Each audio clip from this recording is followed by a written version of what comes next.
Milé kolegyne, vítam vás pri tomto krátkom videjku, kde si preberieme, ako sa prihlásiť hlavne z domu, teda do firemnej porady.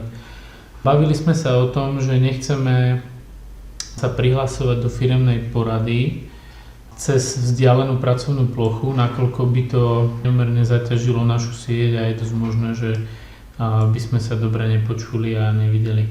Čiže z toho dôvodu je potrebné, aby ste sa na túto poradu prihlásili z domu. No a pre začiatok teda ja som vám všetkým poslal, že by ste mali mať vo svojom Outlooku takúto pozvánku, kde môžete vlastne kliknutím sa pripojiť ku schôdzi.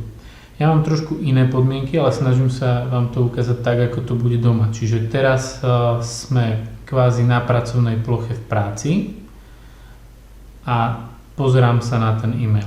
Lenže nejdem ho otvoriť na pracovnej ploche v práci, čiže tu si kliknem pravým tlačítkom a vyberiem kopírovať prepojenie.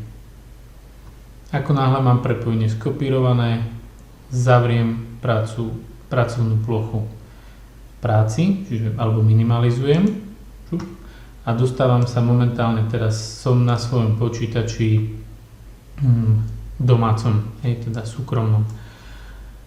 A sem si vložím skopírovaný link a otvorím ho. Systém zistil, že mám nainštalovanú aplikáciu Microsoft Teams a chce, aby som to v ňom otvoril. Vo vašom prípade zrejme túto hlášku mať nebudete, každopádne ja ju dám zrušiť. A ideme pokračovať v tomto prehliadači.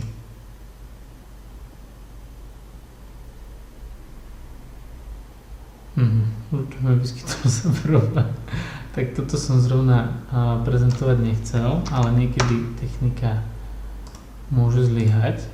Skúsime to ešte raz. Áno. Tak. Teraz sa vlastne môžeme pripojiť k tejto schôdzi. Napíšeme si tu meno, prosím vás, celé meno.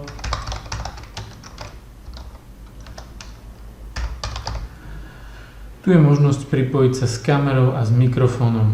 Pokiaľ máte kameru a mikrofón, kľudne to nechajte zapnuté. Pokiaľ nemáte kameru alebo nemáte mikrofón, môžete to mať vypnuté. Ja mám oboje, dám pripojiť sa teraz. A v takomto režime vlastne ste pripojené ku schôdzi. Ako náhle schôdza začne, tak ma tu uvidíte, mali by ste ma aj počuť. To je všetko. Je možné, že pri otváraní toho linku vás vyzve stránka Microsoftu na prihlásenie sa. Prihlasovacie údaje sú váš e-mail pracovný a prihlasovacie heslo, ktoré používate na prihlásenie do počítača v práci, čiže celé heslo. Je ešte možné, že sa vás bude pýtať, či používate pracovné alebo súkromné konto. Vyberiete, že pracovné. A to je všetko.